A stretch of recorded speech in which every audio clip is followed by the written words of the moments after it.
Hi, boss.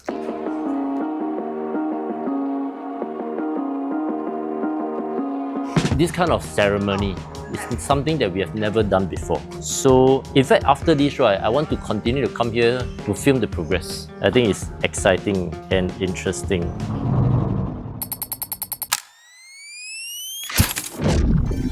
If you've been following our journey, about 2 years ago, we sold this very beautiful land plot that's just right behind us at about 8,000 over square feet, plot width 20 over meters. And the reason why we are here is because we sold this plot to a developer. This plot is going to be subdivided. So if you want to find out more about this journey, join us and stay tuned. Tabby, any thoughts or any questions that you have? No? No.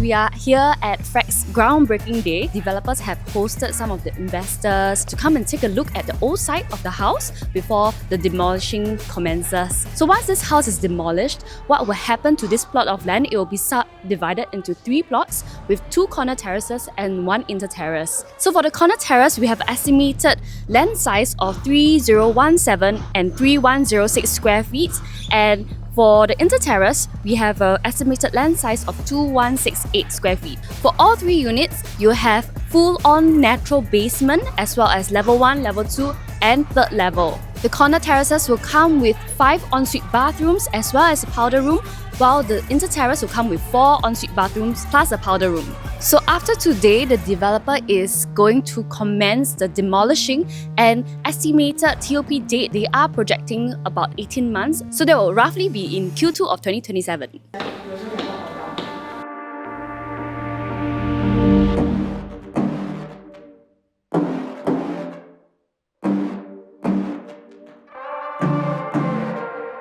This newspaper, this is dated in 1997. Hey, 1997 eh? Are you born or not? Just born. 1997, I was 9 years old.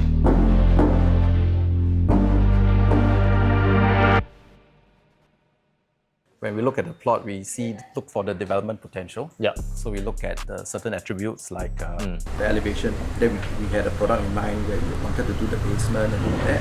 On top of that, minimally we want to subdivide into 3 units and to envisage what product that we can develop on this site. And then at the onset, we'll think whether we can include the mass or not, whether we can manage the amount of gross floor area and to configure the best product that suits this location. Right. Then, so in that sense, this is a little bit more quiet area of Serangoon Gardens, yet still convenient enough. And if you look at this, basically what we're looking at is actually people buying for their own stay. Yep. It's not an investment property where people buy and rent out, because here basically we are talking about areas where Serangoon being close at heart to many Singaporeans. Correct. So one of the strategy we envisage is actually family home. Okay, family home, basically what we are talking about is we want to ensure that the place is actually friendly for the aged as well as for the very young. Right. So we try not to have too much split level. Basically, if you notice, all our design are planar. And actually, we also create areas where families can interact, which why if you look at the design, we have basically terrace where parents can keep an eye on the kids without actually them running amok. At the ground floor, the interaction is the folk actually can see through everything. Yeah. So these are the elements. If you look at it, some of the design in some other areas, they might in a context-wise to squeeze a mezzanine. Yep. Why we don't do that in that context? Partly is because we feel that we're already elevated ground. The back is higher than us, the front is lower than us. So we're in the form of a slope. That gives us an opportunity to create a basement without digging too much in. Right? So that in the opportunity, basically what we do actually is we create a network. In short, we respect the site to create the environment, in a sense. Architectural-wise, basically, in short, without going to the too much elaborative concepts, we basically are doing in terms of modern, contemporary architecture with localized climate change. So in short, that means you could easily make do with mezzanine if you really want to squeeze out more space. You can choose not to have flat level just to have more cost savings, but y'all want to, incorporate all this because I think what y'all really want to envision is to build a long legacy kind of home. Yes, something that actually people feel comfortable to stay, and a place that they call home. But yet, actually, we throw in terms of architectural finesse, a touch of design and allow actually people feel that they are bring out character of the place. Right. So they actually say, hey, there's identity to my home. It's not just another unit there that I buy from a developer. In terms of the product that we are developing for this, I think it's a bit different because different location from 1911 where we are more familiar with. Correct. Yeah. So we think that we want to give value to the end user and the homeowner. So we're thinking of not too complicated house, just a very well built, well designed house that can fit the requirements of the family, giving them value, giving them bang for your buck, giving them enough usable space. Yeah. So your design around this to make use of the natural elevation to kind of have a natural basement in a way, and then that's for the car porches and stuff like that. Yeah, but in this case, not only that, we made sure that the drainage, we limit as little pumps as possible so that the drainage for this basement is actually by gravity. Right, So there's no need for additional pumps, some pumps, No need for unnecessary extra stuff. servicing. Yeah, and so stuff it's a like that. lot easier to maintain. So maintainability is something that we always make sure that we consider upfront in our developments. As an architectural feature-wise, basically what we are looking at is actually that what does Singapore climate is. One of it actually is rain, one of it is actually we have a lot of sun. Yeah. So some of the things actually we look at is actually how do we create a layering system where we actually allow us to block some amount of sun, but yet actually allow winds to come through. Right, So basically, if you look at the design, we actually have a two-layer system. We have one to the front.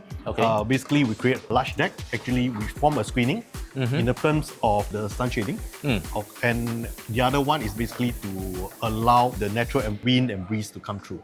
So basically, we are looking at architecture that actually respects this. Third, actually, is that we are looking at in terms of privacy, because being a built environment, if you look along here, most of them actually have been building to a 3-story. So basically, in terms of privacy, there is a concern.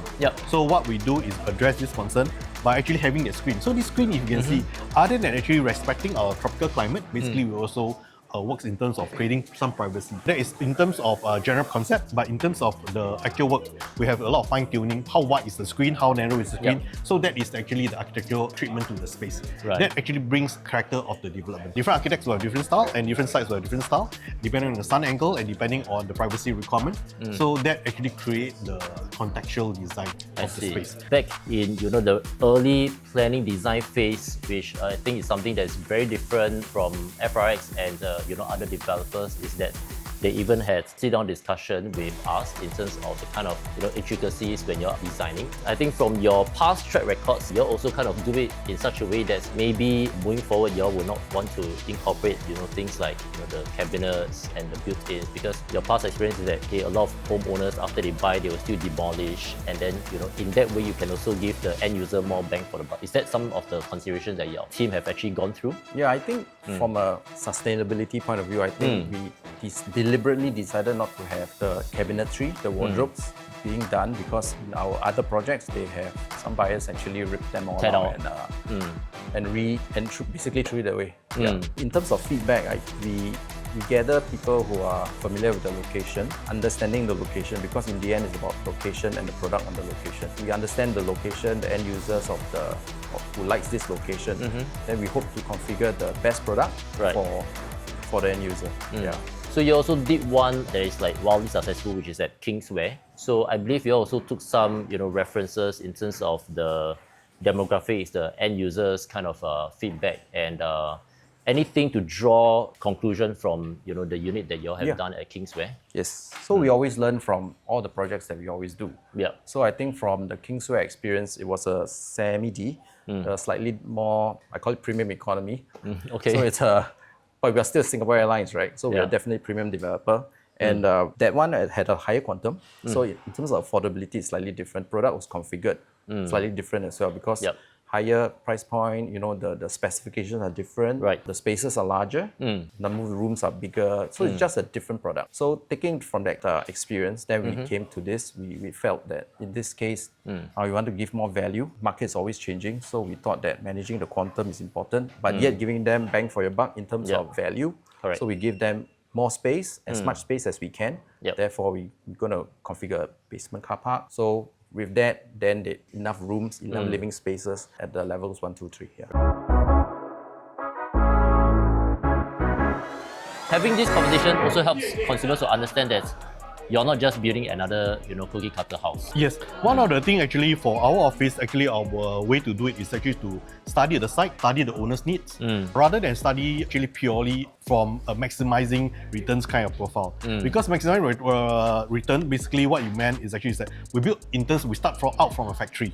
Right. Okay. Basically, even in terms of construction, the most efficient cost in Singapore is basically factories. Yeah. If you look at it. So, but we don't want a factory, just a box. In a sense, we want some identity. We want some form of aesthetics. Right. Visually pleasing. You come, you feel that your home is welcoming. It's just not a cold box situation. Okay, rather in my opinion, I think not all the developers will think through these kind of intricacies as well as all these nitty-gritty details. And I would say, maybe you can tell our consumers what are some of the things that you are thinking on behalf of the homeowners, and what would you want them to take away when they eventually buy this house? I think for Brighton, really is creating that value. So we created the basement, yet we want to limit all the pumps so that we don't have future maintenance issues or reduce the amount of maintenance issues that can occur.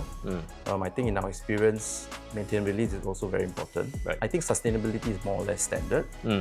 So we always have the typical sustainable mindset. And then of course, we talk about the end product really is to create value and to future-proof the house as much as possible. It's creating right sizing the spaces. I think that's important. Right. Yeah. So I think these are the key points that will differentiate us from maybe an inexperienced. We say developers. Developers are all experienced. Yeah. Maybe inexperienced homeowners. Yeah. Right. Okay.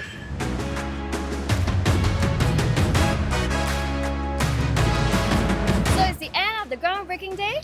And as you can see, there's a lot of people right behind us, and I think what they are all here is to, number one, witness the groundbreaking day, and number two, what we're going to do is to come back here 2 years later to see how this plot will be transformed into a very beautiful inter-terrace and two-corner terrace. And of course, if you want to find out more details pertaining to this plot, you get the first mover advantage. You want to have the early advantage to make some changes. You want to set up a meeting with the developer, we can all do it for you, and we can link you up. And if you want to find out more, comment